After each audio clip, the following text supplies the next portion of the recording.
Okay, so value pricing definitely means that you're going to give someone a fixed price.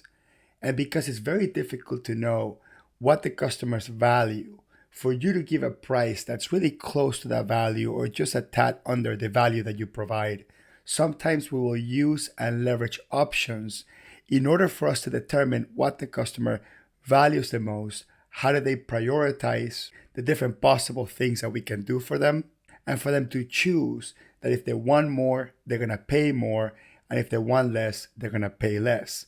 So after you have the value conversation with your customer and have a really good understanding to what they want and what's valuable to them, you're going to present three options.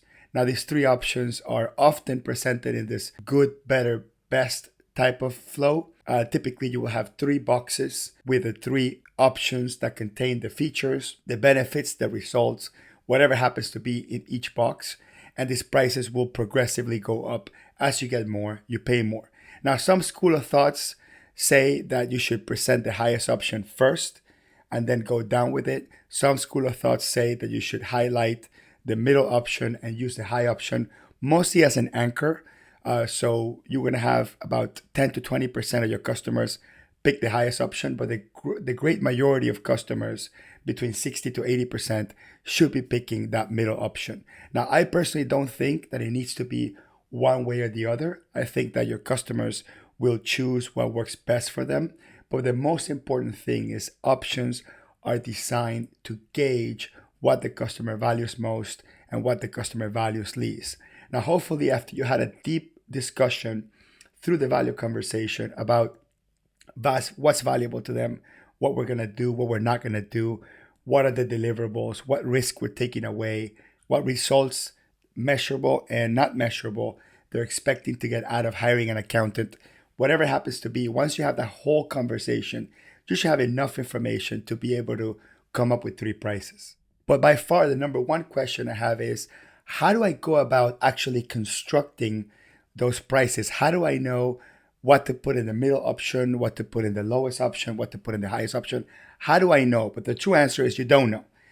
You really don't know, but hopefully through the answers that your customer gave you, you're able to organize them in such a way that you can at least know what's going to be in terms of features and benefits, what's going to be on each one.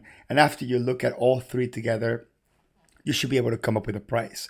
Now, the 12 T's of options is sort of an extended version of the original 7 T's. These are 12 things that start with the letter T that you can consider in order to give the customer options in that particular area. So let's start with the first one, transaction level detail. This is often what most accountants think about, right? How many transactions am I entering? How many transactions am I adjusting? How many transactions am I reconciling? Within the transactions, how much detail am I going to give? Am I going to put a memo on each one? Am I transcribing from a paper system into a digital system such as QuickBooks? Am I job costing it, selecting a class? There's just a lot of questions around how much work it takes to actually get into the detail level of the transactions and whether or not that's what we're going to do. Most accountants think of this as the scope of work, right? What am I actually doing inside of the accounting data? Now, this is a small component of the options. Most clients actually value this the least, where accountants tend to value this the most. Accountants tend to think of the amount of work they're going to do as the most valuable piece, and our customers value it the least as a really important point. So it's only one small component of 12 possible components we can think of when issuing options. The second one to think about is tangential services. What I really mean is, what if an out-of-scope service comes along? What if something that we didn't talk about, that we didn't plan for, something out of nowhere related to the accounting comes along and the customer is saying, hey, can you do this for me? Or you should do this for me. So the big question is, will you include tangential services as part of your options? Will you price them in? Or would you specifically restrict the fact that you're not going to go above the scope, or you're going to exclude specific types of services that you foresee happening? So you want to think about all those tangential services that are beyond the original scope and whether or not you're going to include them in an option. Hopefully, it's really your highest option that includes tangential services at no extra price. And at the middle and low option, If a tangential service comes along, that's more of a change order, and you're going to have to sit down with your customer and price the specific job or the sub job or the project as it comes along. The third one here is training. How much knowledge are we transferring as part of this engagement? Some accountants just do the work, give a report, and they're done. And some accountants do the work, show the clients how to do it, show the clients what they did wrong, explain to the client what every single line on the financial statement means. They make sure the client within a particular period of time, 6 months, a year, they understand accounting basics and taxes and all that stuff. So how much training or knowledge transfer is included as part of the engagement? You want to gauge that. You want to understand that. You want to make sure your client values that. And if your client does value it, include it only on your middle or high option. Don't just give it away. Don't give away training for free if the client doesn't value it at all. The fourth one to think about is terms. What are the terms of payment? Is the customer paying at the beginning of the month, at the end of the month? Are they paying with a credit card? Are they prepaying? Do they have options on their slow months to pay less and pay higher in their high months, assuming you're dealing with a seasonal type of business that has better cash flow during certain times of the year? There's so many creative ways to think of terms as the way you put options together. Now, the fifth one is timing or turnaround time. We don't think about time in terms of how long something takes. We think about timing in terms of how quickly will we deliver, how quickly will we start, how quickly we respond to emails, how quickly we log into their QuickBooks file and make a change if they request us to do it. This is timing or turnaround time, not specifically how much time the work takes. Clients don't care about how long the work takes when we're doing it. They care about how much time they take when they're doing it. They don't care about how long it takes us. The sixth one is tailoring. So how much are we adjusting our process to match our customer's process? So do we have to work in a different way because our customer is asking us to do things in a very specific way? Typically, when clients hire us, they want to adapt to our system, but some have specific restrictions on how we work or how we have to access their system. And that is going to specifically change a little bit of our own structure, our infrastructure, and we're going to have to add that to the pricing. So if we want the client to adapt to our system, maybe we want to nudge them by having them change to our system and pay with the lowest option or the middle option.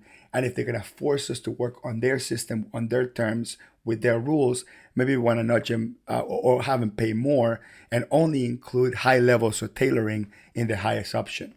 The seventh is technology.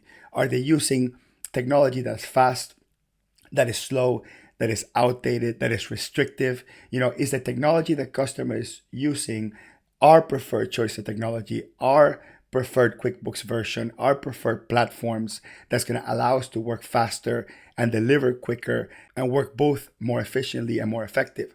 Or are we forced to use their system, their technology? So you want to take that into consideration, right? If your client is open to using your system instead of theirs, maybe you can nudge them with that towards the middle and lowest option. If the customer is forcing you to use their old tired system that just makes you a lot less efficient, you want to charge more for that. And the eighth one is talent or team.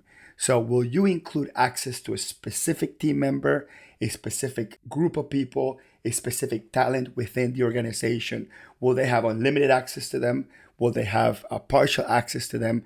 It's really important that if your clients value working with a specific person, with the owner of the accounting firm, one of the partners, whatever, if they value that more, they need to pay more to have access to that. The ninth one is travel or unreimbursed expenses. So if you're incurring expenses as part of the engagement because you're traveling or paying for parking or shipping documents or whatever it happens to be, do we actually want to charge our clients those things itemized? We don't. We want to include that in our services. So we want to consider what those costs are.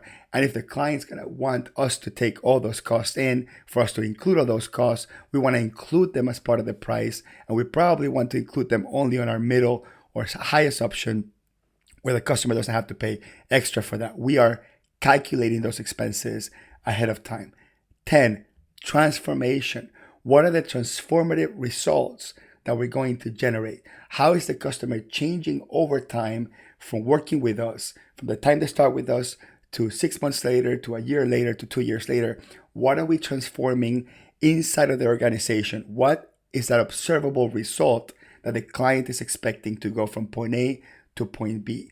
You want to bring those out into the light and find out if it's valuable for us to transform that or for us to lead the change to transform that. So the more transformation we're generating, valuable transformation, you want to make sure that that's in the middle or the highest option, that you don't do much transformation with your lowest or minimum, because the customer needs to pay for that if they want that. 11, termination. How easy is for the customer to cancel our services? Do they have to cancel 30 days in advance, 60 days in advance? Can they cancel anytime? Upon termination, do they immediately get all their files back? Do they get a USB drive with all their files? Do they get a package with everything scanned? What does termination look like? How do you make termination easy for them? The more value on the termination, the easier it is for them. The more time you're going to spend putting a package together, which is going to take time away from them when they transition to another accountant. That's going to be part of that option, right? So you're going to give them very easy termination. That's going to be the highest option. If it's very restrictive, that's going to be on the lowest option. And lastly, number 12 is transference of risk. What risks or how much in risks is the customer mitigating by working with us? How much are we taking on and taking away from our customer? So we're going to bring risk into the engagement, such as we'll give you your money back if you're not satisfied. That's a risk. Or we'll give you your money back if you don't get results A, B, and C. That's a risk. Or we'll take on the entire IRS audit or whatever it happens to be if the numbers are not completely unchanged during an audit. That's a risk. So all those things we have to put into words and tangible services. And if the customer values risk transference, you want to build that into your middle or highest option. So the first two, transaction and tangential, this is what we call the scope options, right? This is the stuff that we're doing that we're not doing. The next 7, which are the traditional T's of options, are what I call the service delivery options. This is what the service will look like, right? This is how it will feel for the customer to work with you. These are some of the possible observable things that the customer can see during the interaction. And the last 3 are the results options, which is at the result at the end of the engagement within a specific measurable time period. What are the things that customers are going to see or depend on in order to assess whether it was a successful engagement or not? So you want to look at all those 12. You don't have to use all 12 of them. You can use 2 or 3 or 4 to put options together. But these are just some ideas, some ways you can think about drafting options together. Now I got my trusty template that I use, which is basically a printed sheet of paper that I use to then transcribe my conversation with my customer about all the items of value that we can prepare for them. And I just draw them together in a template. I think it just makes it really, really easy. So for example, you look at transaction level, you're going to think of, okay, how many transactions do we usually review? So if they want us to review all the transactions, we can put, in the highest option, something like review and reclass all transactions, right? So something like that. Maybe in the lowest option, we'll do something like make higher level journal entries, right? So with the lowest option, we'll go in there and make some high level journal entries. With the highest one, we'll go transaction by transaction and reclass anything that needs to be done. So for tangential services, you can do something like all out of scope items will be priced individually. And then for the best option, we can do something like anything related to accounting. Now, of course, there's a lot of risk involved to saying something like anything related to accounting will take care of. But again, you're going to usually price that the highest, right? And then you'll know whether or not it is valuable for your customer for you to have this open engagement where anything that goes will take care of, as long as it's within our legal capacity to do so, right? So that creates some clear contrast between the lowest option where we're going to be very specific about all the scope and the highest option where we're going to be maybe very broad.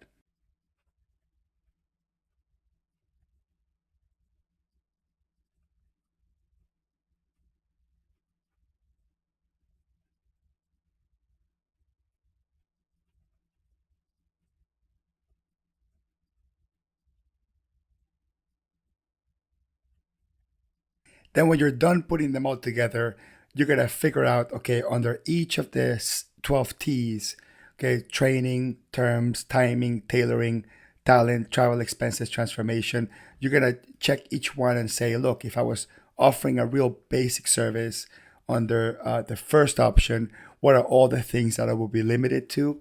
And then if I was offering the ultimate service under the best option, these are all the possible things that we can offer. And then once you put the good one and the best one together, simply just give the good one a price, give the best one a price, and then pick the better one to be somewhere in the middle, either by adding some things to the lowest option or removing some things from the highest option. And hopefully you arrive to something like this, something simple that has 4 to 8 bullet points under each one with clear pricing. This is by far the easiest and best way to value price and to easily get your clients to understand value and maximize your potential earnings, plus maximize the customer's confidence that they're working with a professional. And